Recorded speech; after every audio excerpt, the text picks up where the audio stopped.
नमस्कार. कायमधारा पद्धत नावावरून काय वाटतं? सगळं काही कायम, स्थिर, नाही का? पण गंमत अशी आहे की ह्याच स्थिर वाटणाऱ्या व्यवस्थेनं कोट्यावधी लोकांचं आयुष्य अक्षरशः उलथांपालथं करून टाकलं. चला तर मग समजून घेऊयात की हे नेमकं घडलं तरी कसं. म्हणजे मूळ प्रश्न हाच आहे की जी प्रणाली स्थैर्य आणण्यासाठी बनवली होती तिनंच लोकांच्या आयुष्यात इतकी प्रचंड अस्थिरता कशी काय निर्माण केली.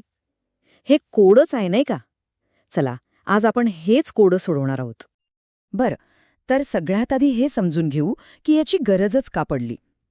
जेव्हा गव्हर्नर जनरल कॉर्नवॉलिस भारतात आला तेव्हा त्याने पाहिलं की महसूल गोळा करण्याची जी पद्धत होती ती म्हणजे एक मोठा गोंधळच होता. त्याला ही रोजची डोकेदुखी नको होती. त्याला एक असं काहीतरी हवं होतं जे कायमस्वरूपी असेल, एक पक्कं सोल्युशन. आणि हो, हे उत्तर काही एका रात्रच सापडलेलं नाहीये. त्यासाठी बरीच खटपट झाली. आधी 1789 मध्ये जॉन शोर नावाच्या अधिकाऱ्याच्या अध्यक्षतेखाली एक समिती नेमली. या समितीने सगळा अभ्यास केला, काही शिफारशी केल्या आणि मग कुठे तब्बल 4 वर्षांनी म्हणजे 1793 मध्ये ही नवी पद्धत लागू करण्यात आली. तर मग ही कायमधारा पद्धत होती तरी काय नक्की. अगदी सोप्या शब्दांत सांगायचं झालं तर ह्या दोन मुख्य गोष्टी होत्या. एक, सरकारने आपल्या महसुलातला हिस्सा कायमचा म्हणजे फॉर एव्हर फिक्स केला आणि दुसरं, जमिनीची मालकी थेट जमीनदारांना देऊन टाकली. ठीक आहे, तर मग कागदावर ही सिस्टम नेमकी कशी काम करणार होती बघूया. आता बघा, याचं गणित अगदी सरळ होतं. शेतकऱ्याकडून जो काही महसूल जमा होईल त्यातला तब्बल 89% म्हणजे 89% हिस्सा थेट जाणार सरकारच्या खजिन्यात आणि उरलेले जे 11% आहेत ते मिळणार जमीनदाराला त्याच्या कामाचा कमिशन म्हणून. आणि कंपनीला काय हवं होतं? त्यांना हवी होती एक गॅरंटीड इन्कम, एक स्थिर निश्चित उत्पन्न.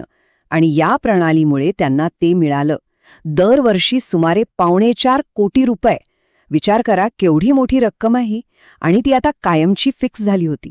म्हणजे पुढे काहीही हो, कंपनीचा महसूल ठरलेला, नो टेन्शन. बरं, तर मग या सगळ्या निश्चिततेच्या खेळात म्हणजे या गॅरंटीच्या सिस्टममध्ये खरा फायदा नक्की कोणाला झाला? हा प्रश्न खूप महत्वाचा आहे. आणि इथेच या व्यवस्थेचं खरं रूप समोर येतं. बघा, एका बाजूला सरकार आणि जमीनदार, ज्यांच्यासाठी सगळं काही निश्चित होतं, गॅरंटीड होतं. सरकारचा महसूल फिक्स, जमीनदारांचं कमिशन फिक्स. आणि दुसऱ्या पारड्यात होता तो एकटा शेतकरी, ज्याच्यासाठी काहीही निश्चित नव्हतं. सगळी अनिश्चितता त्याच्याच नशिबी होती. त्याला किती शेतसारा द्यावा लागेल हे पूर्णपणे जमीनदाराच्या मर्जीवर अवलंबून होतं. याचा सरळ सरळ अर्थ काय होता? तर शेतीतली सगळी रिस्क, सगळी जोखीम आता फक्त आणि फक्त शेतकऱ्याच्या डोक्यावर होती. पाऊस कमी पडो, जास्त पडो, पीक जळून जाओ, काहीही हो, सगळं नुकसान त्याला एकट्यालाच सहन करायचं होतं.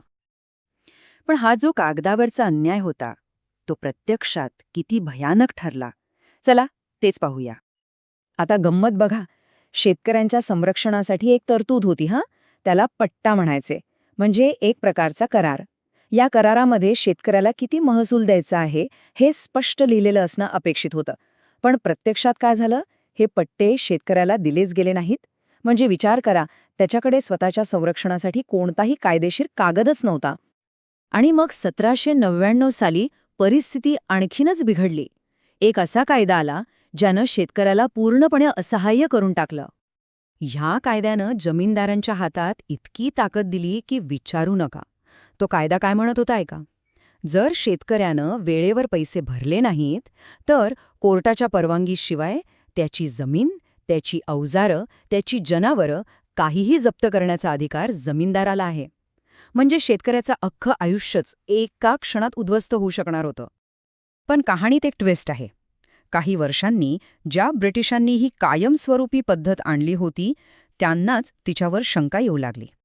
आणि याचं कारण होतं इंग्लंडमध्ये सुरू झालेले नवे आर्थिक विचार.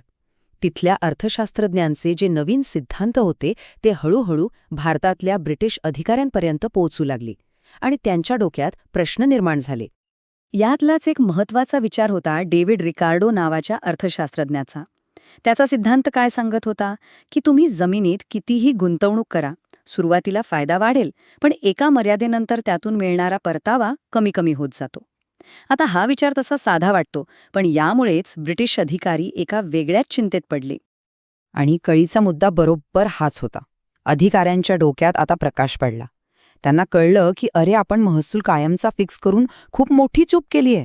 कारण भविष्यात जर शेतीतून उत्पन्न वाढलं तर तो सगळ्यात जास्तीचा फायदा सरकारच्या तिजोरीत नाही येणार, तो थेट जाणार जमीनदाराच्या खिशात, आणि हे नुकसान सहन करायला ते तयार नव्हते. आणि या सगळ्या कथेतून एक शेवटचा पण सगळ्यात महत्त्वाचा प्रश्न उरतो. कोणतीही व्यवस्था किंवा कोणतंही धोरण कागदावर कितीही चांगलं दिसत असलं तरी शेवटी स्वतःला एक प्रश्न विचारायला हवा.